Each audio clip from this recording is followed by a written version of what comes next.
Assalamu alaikum wa rahmatullah wa barakatuh. Paix sur ceux qui suivent la guidée, paix et bénédiction sur le prophète sallallahu alayhi wa sallam, sur ses compagnons, ses amis, sa famille, ainsi que sur tous ceux qui le suivront de bonne foi jusqu'au jour du jugement.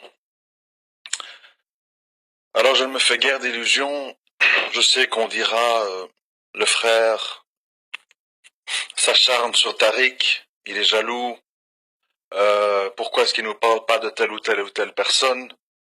C'est bon, il souffre déjà assez, c'est du sadisme, etc., etc.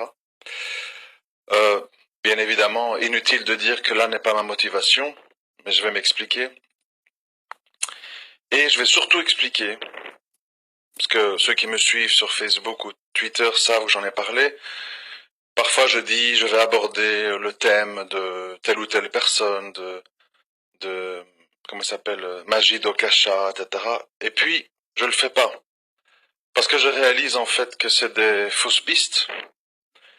Et plus j'avance dans le temps, pour ceux qui connaissent mon parcours depuis très très longtemps, je voudrais quand même le rappeler, mon parcours, pour ceux qui ne me connaissent pas.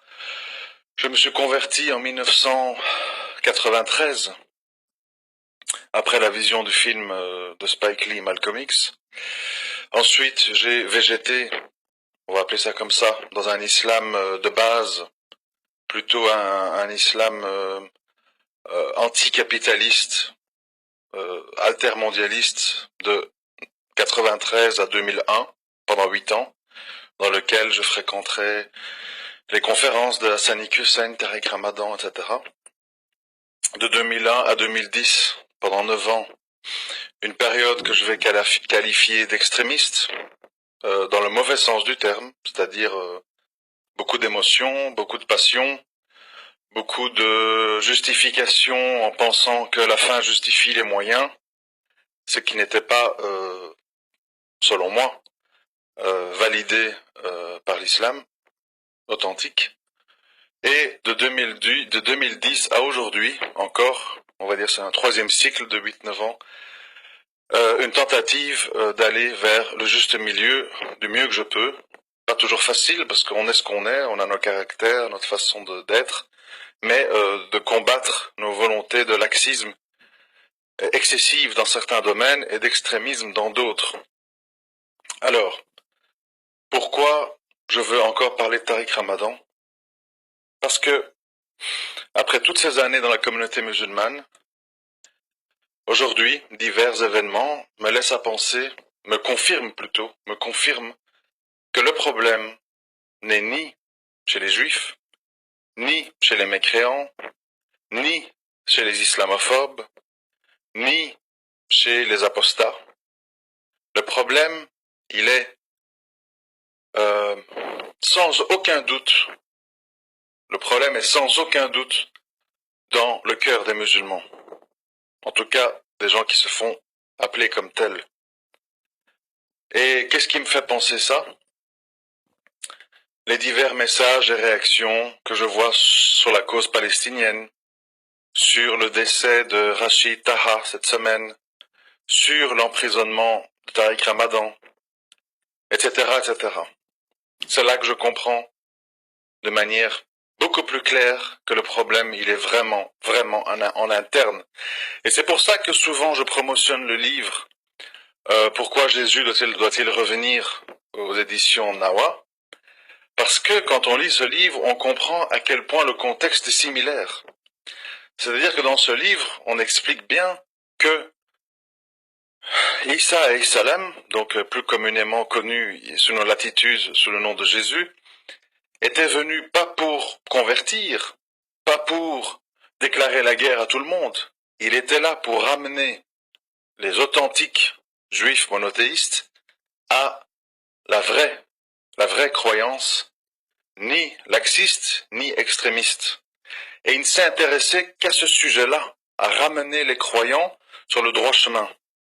Il ne s'est pas intéressé de vouloir arpenter les conférences pour dire aux Juifs, oui, mais sur le point 4 du chapitre 5, vous avez oublié que dans la ligne 128, c'est peut-être ça que ça veut dire, etc. Je ne me moque pas des frères qui font ça. Je dis simplement que quand on lit ce bouquin, on réalise à quel point L'époque est similaire. Alors, pourquoi je cite ces événements?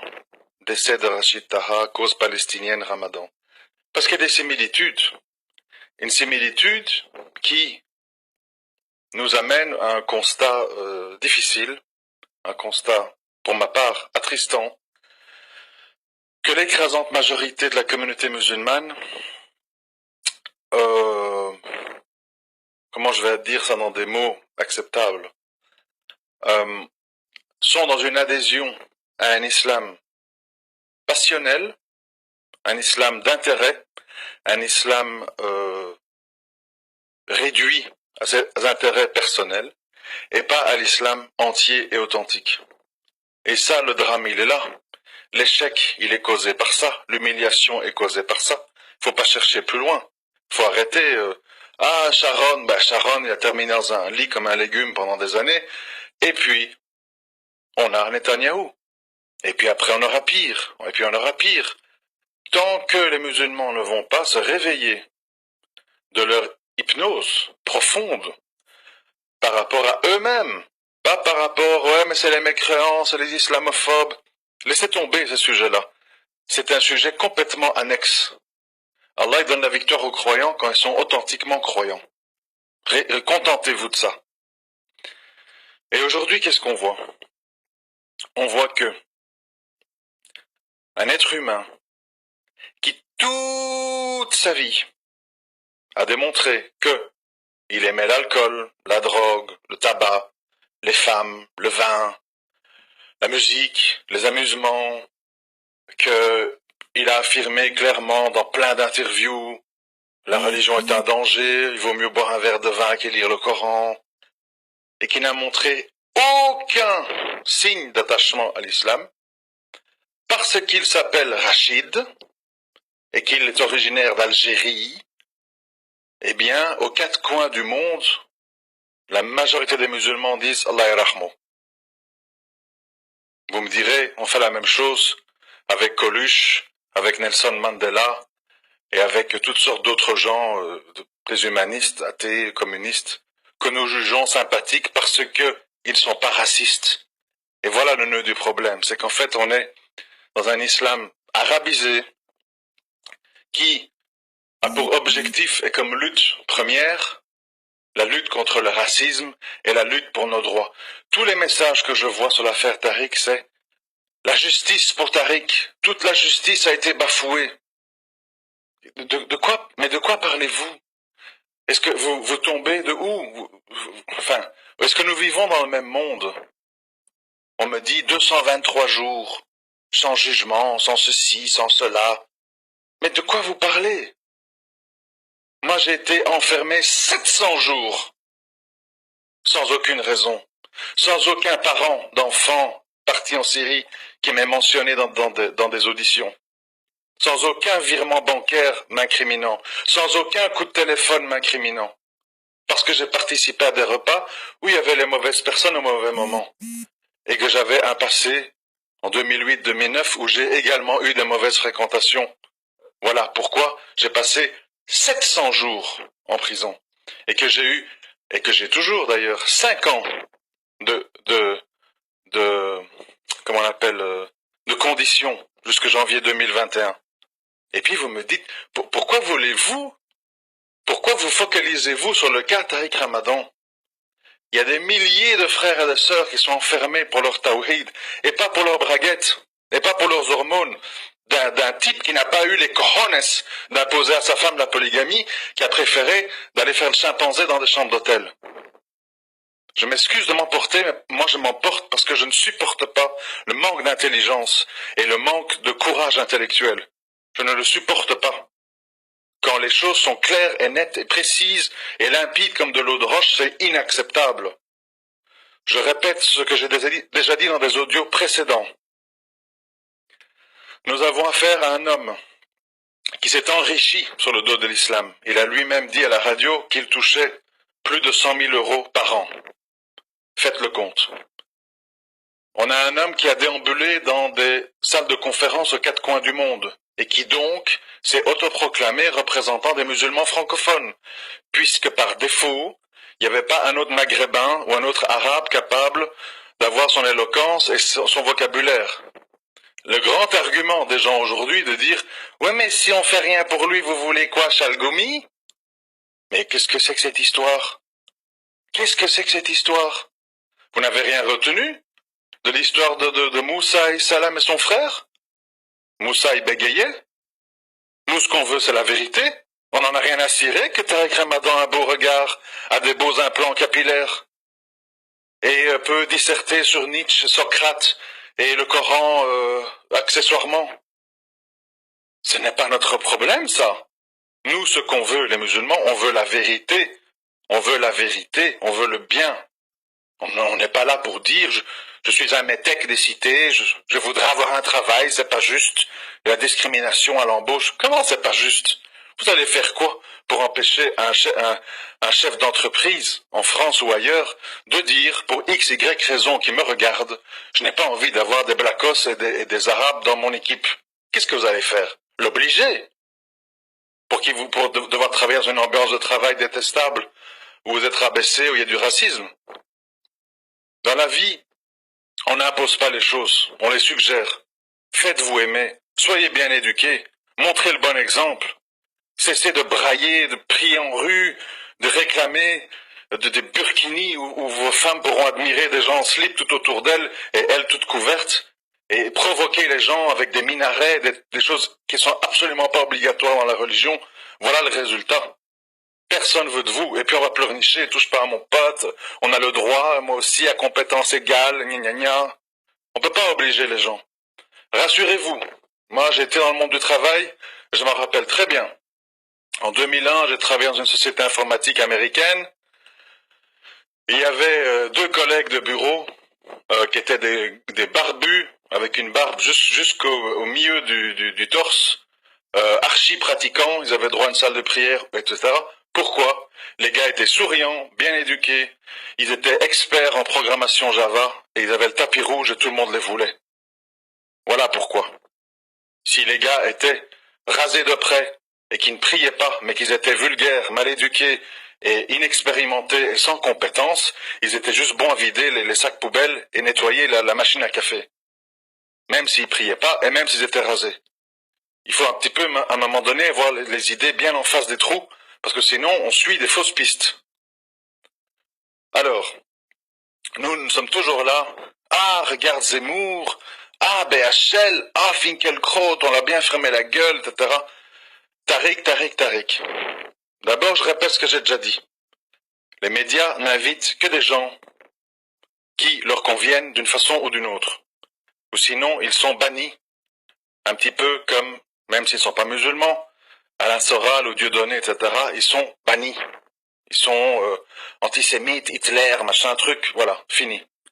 Si Jean-Marie Le Pen et puis sa fille ont pu avoir un parti politique, c'est parce que ça a été voulu. Ça a été voulu par le Parti socialiste afin d'affaiblir la droite et de gagner toutes les élections. Voilà pourquoi on a laissé le Front National exister. Rien n'est mystérieux, rien n'est dû au hasard, tout est un calcul. Et c'est exactement la même chose avec la présence de Tariq Ramadan sur les plateaux de télé. Ça a été voulu. Pourquoi?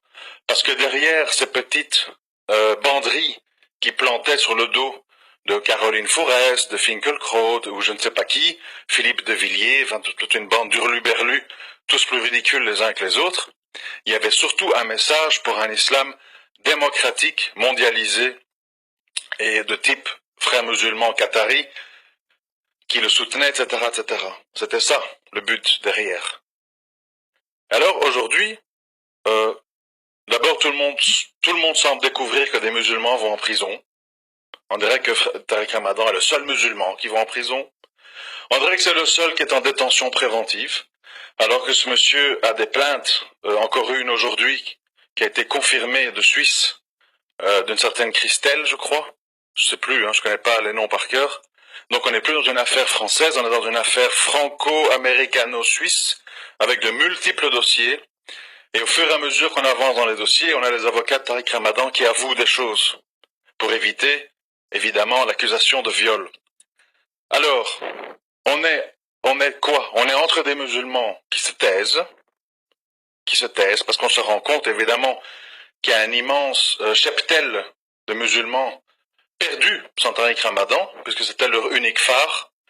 Le phare n'est ni le Coran, ni la sunna du prophète sallallahu alayhi wa sallam, ni les grands savants qu'on peut entendre soit en français, soit traduit de l'anglais en français, soit en arabe, soit traduit de l'arabe, etc., etc. Non, il n'y a que Tariq qui a fait une année de sciences islamiques en accéléré au Caire et qui pour le reste est plus proche de ses thèses, de ses études en philosophie nietzschéenne en Suisse qu'autre chose. C'est devenu le grand phare. Pourquoi? Parce qu'on est tout fiers, en tant que maghrébins complexés, d'avoir quelqu'un basané comme soi, qui présente bien, parle bien, n'a pas d'accent, n'a pas l'air d'un blédard. Alors on dit, quoi qu'il dise, quoi qu'il fasse, viva Tariq, I love Tariq, free Tariq. Et tout ça, vous croyez que on n'a pas pensé à l'avance? Vous pensez qu'il n'y a pas des analystes, des spécialistes en marketing, des psychologues qui n'ont pas analysé le personnage et qui ont dit, il va pouvoir être un spot d'influence qui va attirer tous les musulmans complexés, tous les musulmans universitaires, etc., qui sont honteux de voir que Dalil Boubaker, que Chalgoumi et autres Tarek Obrou, qui savent à peine parler sans accent et aligner 3 phrases, les représentent. Ils vont évidemment se jeter. C'est l'histoire de l'offre et de la demande. C'est l'offre et la demande. Une fois qu'on a créé une image, on le voit dans le monde de l'électronique, une fois qu'on a créé l'image Apple, Apple n'est pas un leader technologique. Il y a plein de marques comme Honor, Xiaomi, Huawei, Samsung bien sûr et d'autres qui sont beaucoup plus avancés technologiquement que ce que propose Apple, mais qui ne véhiculent pas cette image, la pomme croquée qui entre parenthèses fait référence à la pomme qu'Adam a croquée pour avoir la connaissance, etc., etc. Bien sûr, on comprend rien, on va à l'abattoir, un mouton derrière l'autre. Et les gens suivent le mouvement. Ils font la file devant les Apple Store, ils vont donner 1300 balles pour un iPhone X, je sais pas quoi, alors qu'il y a des appareils top niveau à 200-300 euros. Voilà. Donc l'être humain n'est pas rationnel, l'être humain fonctionne sur des impressions. Sur des impressions. Et par mimétisme envers les autres. On a 10 voisins qui disent « Ah, il parle bien, Tariq, ah, je suis fier, il nous représente bien. » C'est pas comme Chalgoumi, on dit « Ah ouais, c'est vrai, moi aussi. » Et puis alors le gars, il est enfermé avec 1 plainte, 2 plaintes, 3 plaintes, 4 plaintes, 5 plaintes, 6 plaintes, de gauche, de droite, d'en haut, d'en bas. Ah oui, excusez-nous, il y a du sperme sur la robe, mais bon, ce n'est que des relations extra-conjugales. Les musulmans et la famille, au lieu d'avoir honte, au lieu de la boucler, oui non, il faut le libérer, c'est pas grave, c'est quand même pas des viols, c'est entre lui et son créateur, qui êtes-vous pour juger? Tout la même chansonnette odieuse. Où est la crainte d'Allah? Où est la crainte d'avoir trompé les musulmans? Où est la crainte d'avoir menti? Où est la crainte d'avoir vendu des livres et ramassé du pognon sur les plateaux de télévision en n'étant absolument pas en adéquation avec ses discours? Et où est surtout la honte d'avoir promotionné un islam trafiqué qui a produit ce qu'on voit aujourd'hui, des milliers d'associations comme les groupes de femmes Lala machin, féminisme, vive les LGBT, Allah, love, homo, etc. Voilà le résultat. Voilà le résultat. Et alors on pleure. Oh, comment ça se fait? C'est bizarre. Mais c'est le fruit. On reconnaît un arbre à ses fruits. Alors aujourd'hui, on veut me dire, on veut présenter les choses comme que Tariq est le seul personne parce qu'il est musulman et parce qu'il nous représentait bien, et la seule personne victime d'une injustice judiciaire. Mais vous êtes fous? Allez sur YouTube, tapez faites entrer l'accusé, tapez enquête non élucidée, vous allez voir que partout en France, même chez les non-musulmans, il y a des injustices, on a condamné des gens à tort. Des analyses ADN ont révélé que on a privé de droits des gens. Oui, c'est monnaie courante. On a affaire à des hommes. C'est la justice des hommes. Donc des justices faillibles qui fonctionnent sur des impressions, sur des fausses pistes. C'est rien de nouveau. Je vous ai donné mon simple cas. On a une justice, enfin en tout cas un parquet qui réclame 12 ans de prison sur ma personne, pour n'avoir absolument rien commis clairement. Autre que, oui, mais dans son passé, oui, mais ses fréquentations, oui, mais un jour il a dit, oui, mais un jour on a trouvé dans son ordinateur des archives qui laissent penser que, on réclame 12 ans pour ça. Finalement, vous en faites 2 avec 5 ans de conditions probatoires, et vous passez donc 700 jours de prison. Je ne sais pas si vous savez ce que ça veut dire, 700 jours de prison. Ça veut dire 700 jours loin de vos enfants, loin de vos économies qui disparaissent, loin de votre famille, avec toutes les conséquences que ça a. Et on dirait qu'on découvre ça avec Tariq, alors qu'il a de multiples plaintes sur le dos. Et qu'il avait commencé en disant non, j'ai rien fait de mal, tout est un montage, tout est un complot. Et au final, oui, mais non, en fait, bon, c'est vrai que je trompais souvent ma femme, mais c'était pas des viols, c'était des jeux sexuels de dominance. Vous croyez qu'un juge, une fois qu'il découvre qu'on a menti sur 30%, il va pas se dire on a menti sur les 70 autres pourcents. On a affaire à des hommes qui sont mécréants ou non. Je vois pas pourquoi Tariq aurait un autre traitement que un Français qui aurait des choses qui jouent contre lui. C'est tout.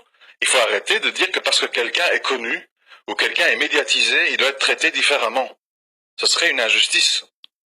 Et il faut arrêter de dire aussi que les méfaits commis par un anonyme, votre voisin qui prend de la drogue, qui va jamais prier, ah, fou, je lui donnerai jamais ma fille, dégueulasse, il est égaré, je l'ai vu manger du porc au McDonald's, machin.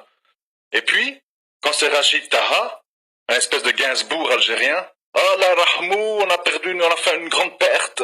Qui es-tu pour juger? Tu sais, ne connais pas son cœur, peut-être sur son lit de mort et s'est repenti. Là, on prend des gants, on prend des scrupules, on a des scrupules. Moi, je vous dis, mes frères et sœurs, et je me le dis à moi-même, faites très attention de ne pas vous mentir à vous-même et de ne pas être pris, malgré vous, dans des pensées globalisantes qui ne sont pas saines et justes. Ayez toujours raison gardée. Et cessez aussi de voir des espèces de complots partout. Comme je vous l'ai dit, un musulman authentique, un musulman de Tawhid, c'est extrêmement bien.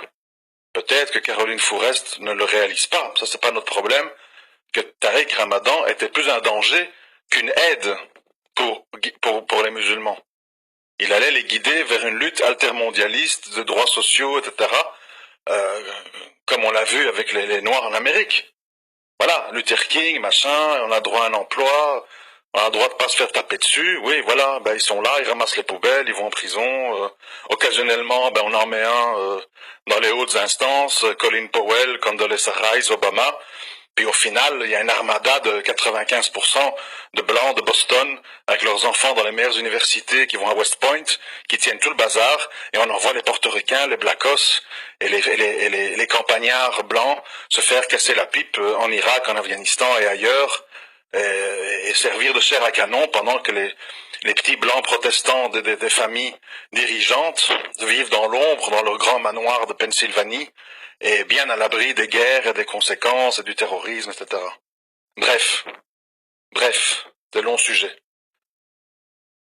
Donc moi je m'exalte, pourquoi? Parce que je ne comprends pas comment des musulmans n'arrivent pas à un moment donné sortir de leur nature maghrébine, de leur nature sénégalaise, de leur nature européenne pour les convertis comme moi, pour à un moment donné comprendre qu'être musulman, c'est défendre des valeurs, c'est défendre une croyance, c'est défendre des principes qui vont bien au-delà et qui écrasent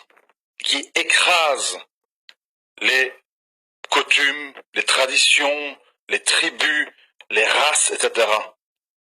Tant qu'on n'est pas capable de faire ça, et qu'on continue, comme j'ai vu la petite blonde aux yeux bleus palestinienne, venir à la fête de l'humanité où il y avait un bon couscous laïque avec un verre de vin, venir pleurnicher pour avoir de l'aide pour la cause palestinienne, nous serons traînés dans la boue. Et il faut arrêter d'accuser les juifs et les mécréants, ce n'est uniquement qu'à cause de nous, et seulement à cause de nous. Il ne s'agit pas de faire le takfir des gens, il s'agit de dire que la majorité des musulmans sont ignorants et suivent leur passion et doivent se réformer. C'est de ça dont on parle. Évidemment, je ne me raconte pas d'histoire, je sais très bien que cet audio qui va peut-être être écouté par des fans de Ramadan ou des gens qui doutent. On va dire, fou, salaud, comment il ose, il soutient pas son frère en détresse, c'est un jaloux, ah c'est un sale converti, c'est un raciste, voilà.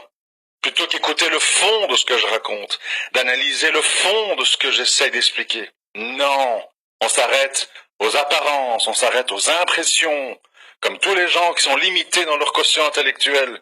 Allez au fond des choses, retournez la boue. Ne prenez pas pour héros des gens qu'on vous a dit de prendre pour héros. Pour 10 documentaires qui font l'apologie de Luther King, on en a un demi pour Malcolm X. Pourquoi ? Parce qu'on voulait que les majorités des Noirs, et c'est ce qui est arrivé, prennent en héros et en modèle Luther King. Turn the other cheek, tourne l'autre joue. On voulait pas No Justice, No Peace de Malcolm X. Voilà le problème. Et on vous sert les héros que vous méritez. C'est tout. Et parce que quelqu'un a joué de la braguette, et il l'avoue, et il l'admet, a fait 220 jours de prison, on est là à pleurer et à hurler à l'injustice. Qu'est-ce que vous voulez que je dise ? Ce que j'ai à dire, c'est qu'on a que ce qu'on mérite. Et un petit message quand même, parce que j'ai une pensée pour eux, pour les musulmans monothéistes qui ont compris tout ça. Mes frères et sœurs, vous êtes les étrangers de notre époque, soyez patients, mordez sur vos lèvres, rapprochez-vous d'Allah du mieux que vous pouvez, et malheureusement vous ne pouvez rien faire. Vous ne pouvez rien faire d'autre que écrire des textes, faire des rappels, faire des audios, parce que quoi que vous fassiez, ça va se retourner contre vous. Que ce soit dans la violence, que ce soit dans la mobilisation, que ce soit dans la création d'associations, d'écoles, ça va se retourner contre vous, vous allez perdre du temps et de l'argent. On ne peut plus rien faire. La masse musulmane a envie d'être égarée. La masse musulmane déteste l'islam authentique. La masse musulmane se mobilise pour sa tribu, pour son pays, pour ses habitudes, pas pour la sunna. Et encore moins le Coran. Vouloir ou pas, c'est comme ça. Ne vous laissez pas tromper par les mosquées pleines à Tarawi et par les moutons de l'Aïd. Ce n'est qu'un paravent, un écran de fumée qui cache un désert profond, chaud et aride, d'ignorance, de lâcheté et de manque de profondeur dans ses jugements. Et aujourd'hui, vous avez peut-être l'explication pour laquelle je ne vois aucun intérêt de parler de Majid Okasha ou d'aldostérone ou de je ne sais pas quoi. Ce sont des gens insignifiants, des moustiques qui tournent autour de vous pour vous distraire. Oui, mais qu'est-ce qui nous prouve que, oui, mais est-ce qu'un prophète aurait fait ceci, cela? Ils ne sont que c'est des gens qui parlent parce qu'il y a le désert autour. Où sont, je répète, où sont les grands prédicateurs francophones qui s'exposent, qui parlent avec un vocabulaire accessible, qui arrivent à intéresser les jeunes sans avoir l'air d'être échappés d'un boys band ou d'un bateau de migrants en baragouinant le français? Ça court pas les rues, bah alors on se tape l'informaticien aldostérone et l'apostat Majid Okasha qui font des 60, 70 000 vues. Et des gens qui applaudissent, ou qui commencent à douter.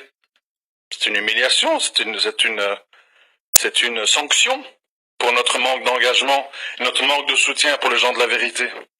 Alors continuez à soutenir les lâches, les menteurs, les hypocrites, les vendus, les savants du palais, les imams des mosquées à 15 millions d'euros. Continuez, et vous serez chaque jour plus humiliés. Logique, normal. Pas matière à pleurer ou à crier. Assalamu alaikum wa rahmatullah wa barakatuh.